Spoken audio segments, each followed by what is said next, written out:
The Fiberopticsrld. So we're under the hood of the 2000 Mitsubishi Eclipse, 2.4 liter engine, and today we'll be replacing this motor mount right here.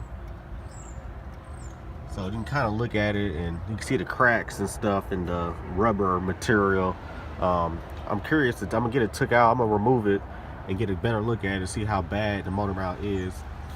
This is the fourth mount that I need to replace. I already did the other three. There's a mount down here, as you can see right there with the words like 9160. That's a front mount. There's also a rear mount back here under the battery, tucked away down there. I'm not sure if my iPhone could focus down in there. You can see the screw, the silver screw hanging. I can't get a good view because all these, well, there we go.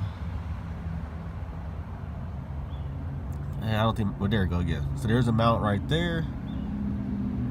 iPhone is having a hard time focusing all the way back there. But that's the back engine mount. There's also one right here, right under the battery tray. So you have to take the battery off, take the battery tray off. And the mount right here is the transmission mount, which I'm gonna try to point to. It is right here. So that's the transmission mount. That was a real complicated mount to uninstall. It gave me a hard time, but nonetheless got that one done. So the last mount I need to take out is this one. So yeah, I guess let me recap. So the Mitsubishi has three engine mounts. This one, one back there, and this one on the side is a transmission mount. So you get three motor mounts and one transmission mount. So there's a bit of confusion there on what they call them when you're looking at the parts. So if you go to AutoZone, the one under the battery here is called a transmission mount. I wish I would have kept the old mounts to show you how bad they were. This is the new mount. This is the one that's going to replace this one on the side right here. So I don't have a tripod, so I'm not gonna be able to give you a full detail on how I'm gonna actually get the mount out, but just to kind of go over what I'm gonna do, I also had to run to AutoZone and get some parts. So I have an extension right there. I have I got 17 millimeter socket, 17 millimeter deep socket for these bolts. And I also have this one here, so I can kind of get to this one because there's not that much space right here. But so this one is 17 millimeter sockets. That's a 17 millimeter, and I'm gonna get it loosened up, take and slide them. First I'm gonna do these three, then I'm gonna take this one out. But when I take these three out, it should loosen up. Then I'm gonna go ahead and take that one, slide it out, and then this should lift up. So stay tuned. I'm gonna pause the video or stop the video, and I'm gonna record a second part of the video showing me remove the mount, and it is what it is. Please note, they also say you should jack the engine up under the oil pan to kind of support the weight of the engine. I did not do that. When I take that mount out, the engine's going to rest on these other mounts. So that's kind of been the case for all of them so far. I didn't need to jack the engine at all. When I took that one out and the back one, I didn't need to jack it up. I did have to jack the engine when I did the transmission mount. That one was a little complicated, so I'm hoping this one will be a walk in the park. If not, I'm screwed. But anyways, stay tuned. Stay tuned for part 2. It is what it is. Well, ladies and gentlemen, so it turns out I do need to jack the engine up because, as you can see, I got these three loose here. And the mount, there's still this bolt that goes through the side right there in the middle. Well, it goes through the middle. And if you notice, if you look close enough, the bolt is out just a tad bit, but it's angled down. So that means the weight of the engine is resting on this mount right here. And obviously this is not going to pull out until I raise the engine just a tad bit so that can come out. So that's what I was afraid of. So let me go on the engine, try to raise it up just a tad bit, and by doing that, it should put less pressure on this bolt, so it'll be straight and it'll just slide straight out. but at the moment it's like at an angle. It's like, you know, because it's resting on that bolt now. So let me get to that next, and I'll follow up with part 2 of the video. So of course I will be going under the car. From what I understand, they say you can just kind of support the engine on the cross member down there, or on the oil pan. So let me take care of that real quick, so I can get this bolt out, get this new mount on, and keep it moving. So all right, y'all, I'll be back. Stay tuned for part 3. It is what it is. Talk amongst yourselves. Okay, so now I have the car jacked under this, right under the oil pan there. So of course I, you know, kind of nigger rigged. I used a book to support it, to keep it from damaging the oil pan. I didn't have no block of wood, but so now I can just, you know, slowly jack it just enough, just to raise the engine up so I can get this bolt out. So, and just a little tug, and there she is. So that's the bolt that was going through the middle there. And like I was saying, it was as simple as just raising the engine up just a tad bit. And as you raise it, as you know, use your jack and raise the engine up, you just do it just enough to slide that bolt out. So I got these 3 out already, so this should come straight out. So doing this with one hand is gonna take a little bit of force. So let me take the camera off, and I'll get the bolt out, and I'll do a little video showing the condition of the mount. So talk amongst yourselves. Took a little bit of force. What I ended up doing was using my socket wrench here. I kind of got like on the back of it and used my hand, and had to kind of give it some muscle to get it out. Obviously these motor mounts are bad. Like, I've had these mounts in this car ever since I got the car. The car's a 2000. It's 27, going on 2017. So these mounts are 17 years old. When it comes out, when you pull it out,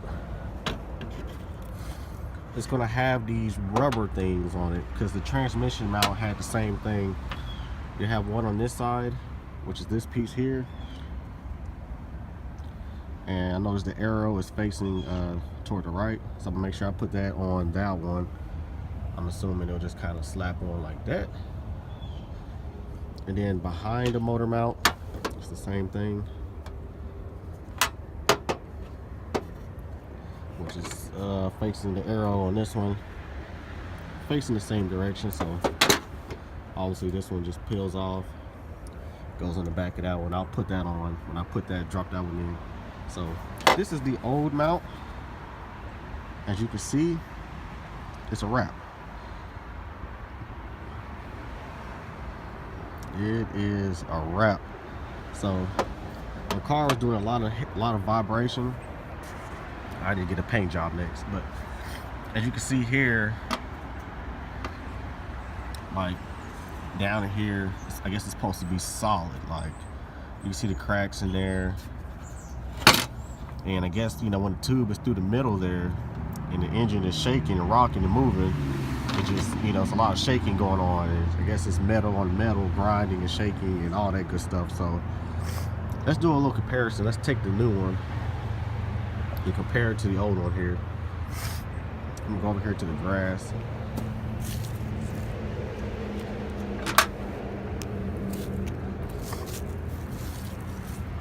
So if you notice on this one, yeah, they're pretty much the same. This one's not shot too badly compared to this one. See, obviously that's there. This is solid up here, and down in there is solid. This one is heavily cracked. Let's turn them over.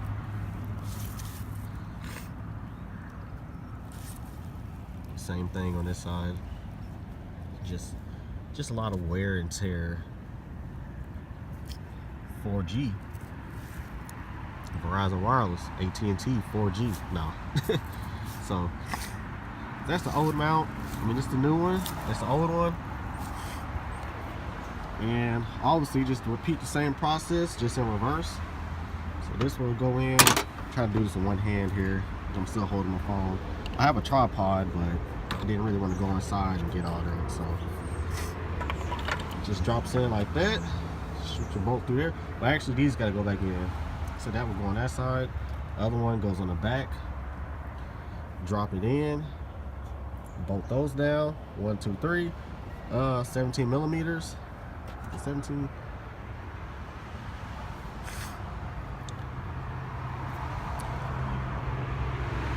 Yeah, 17 millimeters. I'm tripping. Bolt those 3 down. Shoot the one through the middle. Bolt it down. Come back to your jack to release the tension of the engine. Let it fall back in place, and you're good to go. You will, like I said, you will need some of the tools I used. Like I said in the beginning, 17 millimeter socket, a breaker bar, socket wrench. You may need some extensions. I got a short one. Also, I have an extra long one right there, which I'll use to tighten those down in there. You see that motor mount down there with the sticker on it. Tighten that one. I'll probably go back there and tighten that one too. Tighten it, you know, tight. You don't want no loose mount. Last thing you need is be driving and the engine fall out. You don't want them problems, right? So it is what it is. All right, y'all. I'm gonna put this mount in. I'll probably do one more video showing what it looks like when it's in complete, and you'll be good to go. All right, everybody. So back again. Got the new mount back in place. I probably could have took this rubber thing off, but since it came with the car, it's staying on the car. So got the new mount in, looking nice and fresh. You know, you see that? Looking good. Next, I need to do a valve cover replacement. All this oil kind of leaking out the engine. That's not good either. But nonetheless, I went down there, tightened that one up a little bit. Found a loose bolt on there. I couldn't get to the back ones. I'll probably take the battery off one day and do the back bolts, the back mount bolts again, just to make sure they're nice and tight. But yeah, you know, when you finish, get that done nice and tight. Unjack the engine, which I already did. Then you put this back in place. Come on, empty. You need to go buy some antifreeze next. Damn, car taking all my money. Put that back on. You know, make sure no wires is out. Nothing, you know. It is what it is. All right, time to go for a test drive. Time to go hit up Bradley Parkway. Time to hit up I-65 South to Atlanta, Magic City. It is what it is. All right, y'all, it's a wrap.